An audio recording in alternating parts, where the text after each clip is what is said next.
With Russian troops cleared to deploy, the nightmare scenario edged closer to reality. Russia's moved supplies of blood and medical equipment into position on their border. You don't need blood unless you plan on starting a war. A day of dramatic developments ricocheted through global markets, oil prices jumping by nearly 4%. Investors are really just calling it for what it is, which is an invasion of Ukraine. Today, Western leaders opted to fight fire with finance.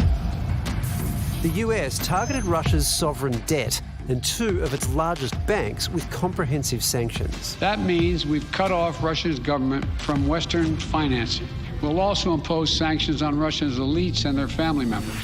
Britain's going after the oligarchs as well, starting with these guys. Any assets they hold in the UK will be frozen, and we will prohibit all UK individuals and entities from having any dealings with them.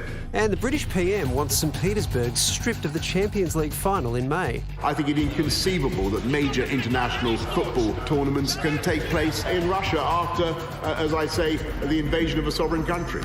Germany's frozen the approval process for Nord Stream 2, the $15 billion Australian gas pipeline set to supply Russian gas to German homes. Without this certification, Nord Stream 2 can't become operational. In the absence of a pipeline or a prestigious football match, Australia did what it could, also levelling sanctions against Russian banks and 8 Russian nationals. We are in lockstep with the United States and the United Kingdom. The ultimate aim? Discourage Putin from pursuing what appears to be his ultimate goal. To destroy Ukraine. He wants the idea of the Ukrainian statehood to fail. The ultimate question, is there any price Putin's unwilling to pay? Well, Finance Minister Simon Birmingham is a member of the National Security Committee and he joins us now. Minister, sanctions have been in place since 2014. They didn't deter Russia then. Do you think they'll make any difference now?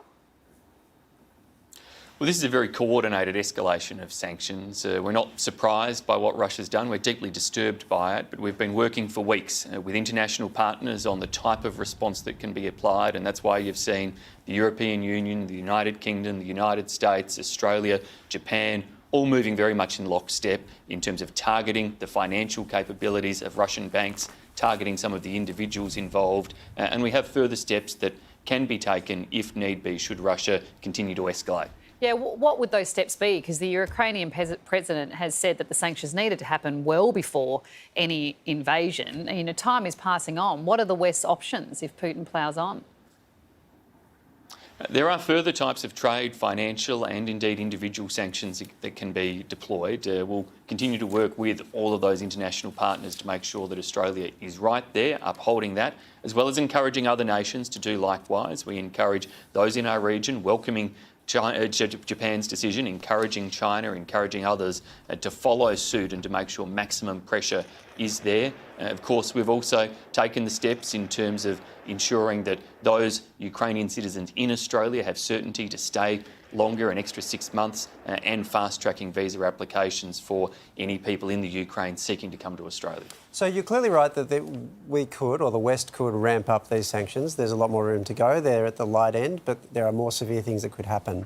I guess the problem is that particularly for other countries, so Europe, the United States, if they were to do that, Russia would retaliate with sanctions that probably cripple Europe. So they would say, all right, no gas for you, and then that would create a huge problem for Europe. So the question really becomes, I think, what price exactly is the West really prepared to put on this that they think Putin wouldn't be prepared to pay? Scott Morrison is speaking with the Ukrainian Prime Minister right now. Our Foreign Minister has been in Europe for much of the last week, having discussions with leaders there. And I think there is a strong resolve across Europe to stop Russia from carrying through with a violent and bloody conflict.